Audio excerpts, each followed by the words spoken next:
नमस्कार, live cities के विशेष कार्यक्रम सुबह की चाय में आपका स्वागत है। सुबह के 8:30 बज चुके हैं। इस वीडियो में हम उन तमाम खबरों की चर्चा करेंगे जो आज पूरे दिन सुर्खियों में रहने वाली है। सबसे पहले आज मुख्यमंत्री नीतीश कुमार की कैबिनेट की बैठक होने वाली है, तो वहीं प्रधानमंत्री नरेंद्र मोदी भी वर्चुअली जुड़कर बिहार को बड़ी सौगात देंगे। इसके अलावा वोटर अधिकार यात्रा के समापन के साथ क्या कुछ समीकरण बन रहे हैं, इसके अलावा अगर आपको बता दें तो प्रशांत किशोर ने एक बार फिर से बीजेपी के सांसद संजय जायसवाल को आड़े हाथों लिया है। इन तमाम खबरों पर विस्तार से चर्चा करने के लिए हमारे साथ वरिष्ठ पत्रकार रवि उपाध्याय सर हैं। सर, सबसे पहले तो बहुत बहुत स्वागत है। और सबसे पहले सर, आज बिहार के लिए काफी अहम दिन है, क्योंकि एक तरफ नीतीश कैबिनेट की बैठक होगी और वहीं प्रधानमंत्री नरेंद्र मोदी इस चुनावी साल में बड़ी सौगात देने जा रहे हैं। नहीं, देखिए, सबसे बड़ी बात है कि नीतीश कैबिनेट की बैठक है आज जी। ऐसे तो शेड्यूल रहता है हर दिन, माने आपको मंगलवार को जी। लेकिन आप इतनी बात समझ लीजिए कि आज जब बैठक है तो सबकी नज़र नीतीश कैबिनेट पर है, क्योंकि आप देख रही हैं कि या हम लोग समझ पा रहे हैं कि नीतीश कैबिनेट चुनावी मोड, बिहार सरकार जो डबल इंजन की सरकार है वह चुनावी मोड में है। तो आए दिन कुछ न कुछ बड़ी घोषणाएं होती हुई दिखाई पड़ रही हैं। तो आज भी जो है सो जो नीतीश कैबिनेट की बैठक हो रही है उस पर यही नज़र है कि क्या कुछ और छन करके निकल के आता है। बिहार की आम आवाम के लिए डबल इंजन की सरकार नीतीश कैबिनेट कौन सी सौगात देती है। जी, इसके अलावा सर, अगर कैबिनेट की बात करें तो पिछले दिनों एक विशेष कैबिनेट का बैठक बुलाया गया था और महिलाओं को महिला रोजगार योजना के तहत 10,000 रुपए देने की बात भी कही गई थी। उसके बाद महिलाओं को पैसा मिलेगा। अब सर, प्रधानमंत्री नरेंद्र मोदी भी आज वर्चुअली जुड़ेंगे और इसकी करोड़ों की सौगात देंगे। शिलान्यास उद्घाटन का कार्यक्रम है। देखिए, निश्चित रूप से प्रधानमंत्री इन दिनों विदेश की यात्रा पर हैं जी। और वहीं से वह वर्चुअल वीडियो कॉन्फ्रेंसिंग के माध्यम से वह जुड़ेंगे बिहार में। हम बार बार एक बात बताते हैं कि डबल इंजन की सरकार है, चुनाव है बिहार में, विधानसभा का आम चुनाव। ऐसे में आपको भी मालूम है कि 15 सितंबर को प्रधानमंत्री नरेंद्र मोदी पूर्णिया आ रहे हैं। वहां पर एयरपोर्ट के उद्घाटन शिलान्यास की बात हो रही है, उसके लिए कार्यक्रम भी बने, सब कुछ चल रहा है। स्वयं दिलीप जायसवाल जो भारतीय जनता पार्टी के प्रदेश अध्यक्ष हैं वह पूर्णिया का लगातार दौरा कर रहे हैं, देख रहे हैं मिनट टू मिनट वहां पर क्या चल रहा है, क्या डेवलपमेंट।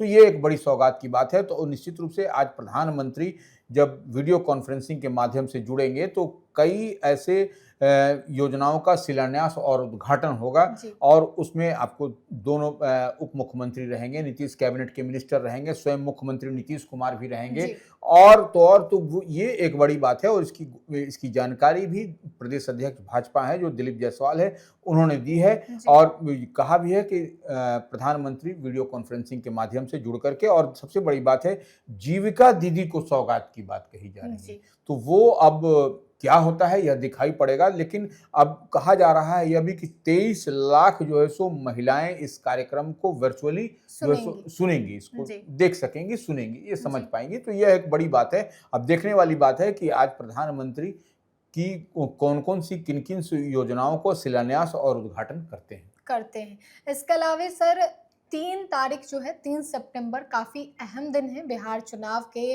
मद्देनजर। अगर देखें तो एक तरफ दिल्ली में अमित शाह गृह मंत्री बैठक करेंगे, तो वहीं दूसरी ओर बिहार में जो एनडीए कार्यकर्ता विधानसभा स्तरीय बैठक चल रहा है, कार्यक्रम चल रहा है, उसका तीसरे फेज की शुरुआत भी होने जाएगी। देखिए, 3 तारीख है, माने 3 सितंबर है, वह निश्चित रूप से एनडीए ने एक बड़ी तैयारी, बड़ी रूपरेखा खींची है कि आप इसको ऐसे समझ लीजिए कि जो कार्यकर्ता सम्मेलन है उसका तीसरा चरण, तीसरा फेज जिसकी बात हम लोग करते हैं वह शुरू होने जाएगा। वो अब तक आपने देखा कि पहला चरण, दूसरा चरण किस तरीके से बेहतर पूरी ज्वाइंटली संयुक्त रूप से जो है सो एनडीए के तमाम एक विधानसभा सीटों पे तमाम दिग्गज पहुंच रहे हैं। तो वो संयुक्त रूप से एनडीए के तमाम जो प्रदेश अध्यक्ष हैं, तमाम बड़े और कद्दावर चेहरे आपको हर जिला में, एक एक विधानसभा में घूमते हुए नजर आए। तो यह फिर तीसरा चरण, जो 1 दिन 2 दिन का ब्रेक लगा था, फिर उसके बाद से तीसरा चरण आज से शुरू होगा। आपको फिर से एनडीए कार्यकर्ता सम्मेलन होगा और पूरी लड़ाई की तैयारी है, चुनावी लड़ाई की तैयारी है कि क्योंकि सामने आपको महागठबंधन है, इंडिया ब्लॉक है, तो ऐसे में एनडीए भी पूरी तैयारी करता हुआ दिखाई पड़ रहा है। क्योंकि देखिए एनडीए का और भारतीय जनता पार्टी का यह नारा है कि 2025 225। जी, तो 225। 243 टोटल विधानसभा की सीट है। हम बार-बार लाइव सीरीज जी। के व्यूअर्स को ये बताना चाहते हैं कि 243 विधानसभा की सीट है और भारतीय जनता पार्टी एनडीए का नारा है जी। 225 इस बार। 2025 225। 225 तो ये निश्चित रूप से यह समझने वाली बात है कि 243 में से 225 अगर आप जीतेंगे तो उसके जी। लिए कितनी कड़ी मशक्कत करनी होगी। और सामने जबकि आपके मजबूत पहलवान आपको इंडिया ब्लॉक महागठबंधन जी। है, जिसको आपने देखा कि राहुल गांधी भी बिहार में घूमते नजर आए, तेजस्वी जी। यादव भी, और तमाम बड़े चेहरे आपको, अखिलेश यादव उत्तर प्रदेश में प्रतिपक्ष के नेता, आपको झारखंड के झारखंड के, सीएम। हाँ, झारखंड जो पड़ोसी राज्य है वहां के मुख्यमंत्री हेमंत सोरेन। तो यह आपको समझना पड़ेगा कि कितनी मजबूत लड़ाई लड़नी है। जी। ऐसे में आप इस बात को भी देखिए, दिल्ली में इसी को एक जो विधानसभा का आम चुनाव होना है जी। उसी को लेकर के दिल्ली में कल जो है सो बैठक होने वाली है। जी। जी। तो कल जो बैठक होगी, वह जो बैठक है उस बैठक में बड़ी रणनीति बनती हुई दिखाई पड़ेगी और सीट शेयरिंग को लेकर के, सीट शेयरिंग जैसे गंभीर मुद्दों पे भी चर्चा होगी। बिल्कुल वही तो हम बताना चाह रहे हैं कि देखिए सीट शेयरिंग को जो 17 सितंबर तक हमको जो जानकारी मिल जी। रही है, जो छन करके आ रही है जी। कि 17 सितंबर तक सीट के बारे में कमोबेश आपको एनडीए में जितने भी घटक दल जानकारी हैं, मिल जाएगी। अलायंस पार्टनर हैं, उनके बीच में कुछ न कुछ एक ब्लूप्रिंट तैयार हो जाएगा। और उसी को लेकर के जो बिहार के मामलों में देखते हैं, भारतीय जनता पार्टी के बड़े और कद्दावर चेहरे जी। हैं, वो आपको अमित शाह के साथ में आपको बिहार भाजपा के दोनों डिप्टी सीएम रहेंगे। जी। उसके बाद से आपको प्रदेश अध्यक्ष दिलीप जायसवाल रहेंगे। उसके साथ ही अन्य जो कोर कमेटी है, जो जी। चुनाव कमेटी है, उसके भी सदस्य आपको रहेंगे। तो यह एक बड़ी तैयारी, बड़ी मंथन कहीं न कहीं आज जो कल जो है सो आपको होती हुई दिखाई पड़ेगी दिल्ली में अमित शाह के साथ में। भारतीय जनता पार्टी के बड़े और कद्दावर चेहरे आपको जी। एनडीए में बिहार में क्या कुछ, कैसे सीट का अलाइनमेंट होगा, कैसे सीट का एडजस्टमेंट होगा, इस पर भी चर्चा होती हुई दिखाई पड़ेगी, जो बातें छन के आ रही हैं। जी। जी। जी। इसके अलावा सर 16 दिन बाद बीते दिनों वोटर अधिकार यात्रा का पटना में समापन हुआ। मंच से राहुल गांधी हो, तेजस्वी यादव हो या फिर झारखंड के सीएम हेमंत सोरेन, सभी लोग गरजते हुए नजर आए। वोट चोर गद्दी छोड़ के खूब नारे लगे।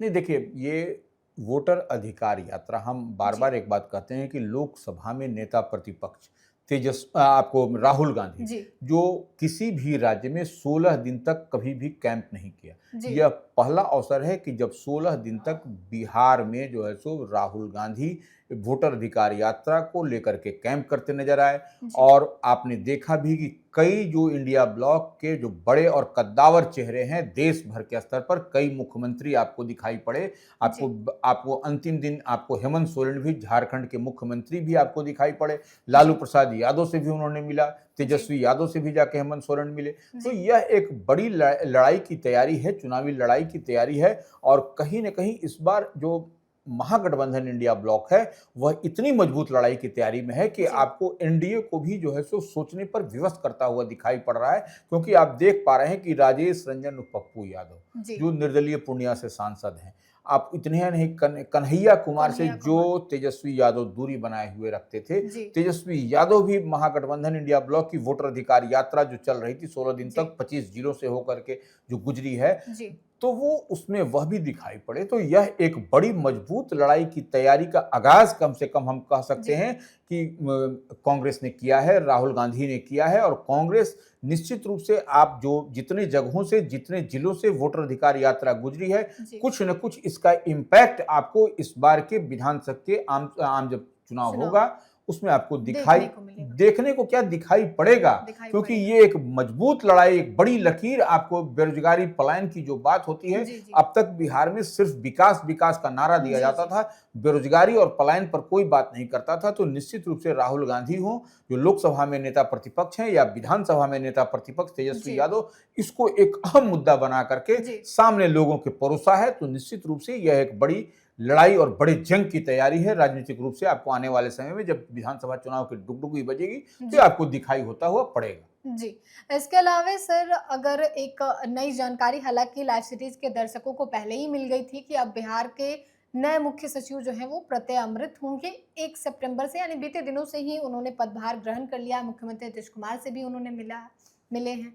देखिए, निश्चित रूप से यह तो प्रशासनिक प्रक्रिया है। जी, जी। एक व्यक्ति जब रिटायर करेगा तो दूसरे दूसरी आदमी, व्यक्ति। हाँ, तो निश्चित रूप से प्रत्यय अमृत तेज तरार अधिकारियों में उनकी गिनती होती है और काम करने और कराने के लिए जाने जाते हैं, बहुत सॉफ्ट स्पोकन है।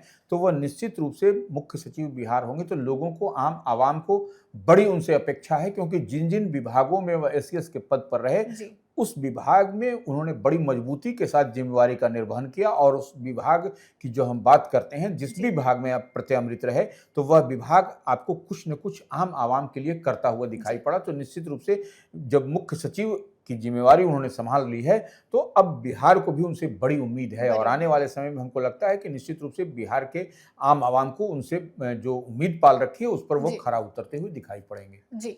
इसके अलावा सर प्रशांत किशोर अपनी बिहार बदलाव यात्रा पे हैं और इसी कड़ी में उन्होंने संजय जायसवाल जो कि बीजेपी से एमपी हैं, उनको जवाब दे दिया है। देखिए, संजय जायसवाल जो डॉक्टर संजय जायसवाल हैं, भाजपा के पहले पूर्व प्रदेश अध्यक्ष भी रहे जी। हैं और इन दिनों अभी जो है सो पश्चिम चंपारण से भारतीय जनता पार्टी के बड़े चेहरे हैं, वो जी। सांसद, मेंबर ऑफ पार्लियामेंट हैं। तो जो उन पर प्रशांत किशोर ने बीते दिन आरोप लगाया था, जी।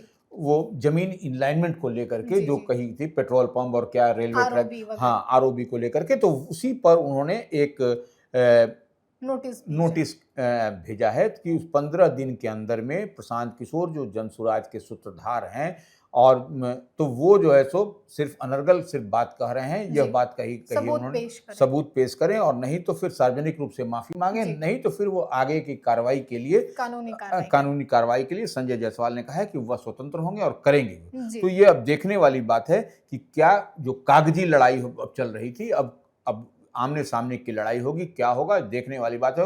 और प्रशांत किशोर ने भी उन पर कटाक्ष किया है अपने जी। बिहार बदलाव यात्रा के क्रम में। जी। वह उन्होंने भी कहीं न कहीं कुछ बोला है कि जी। नाराजगी जताई है और कहा भी है जो कुछ पीके तो सर आए दिन जो मंत्री हैं उनका पोल खोल भी करते रहते हैं। कई निश्चित बार रूप से। प्रेस कॉन्फ्रेंस करके सारा डिटेल निकाल के देते रहते हैं और इसी कड़ी में अब संजय जायसवाल को लेकर भी उन्होंने करारा जवाब दिया है। हमने आपको लाइव सीरीज पे वो खबर दिखाई है।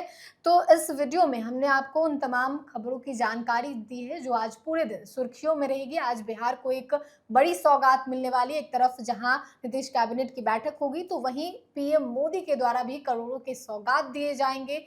इसके अलावे पदयात्रा का कितना प्रभाव पड़ेगा बिहार चुनाव पे, वो हम आने वाले वीडियो में आपको बताएंगे। तो फिलहाल के लिए इतना ही। साथ ही चैनल को सब्सक्राइब करें, फेसबुक पेज को लाइक करें। वीडियो देखने के लिए आपका धन्यवाद।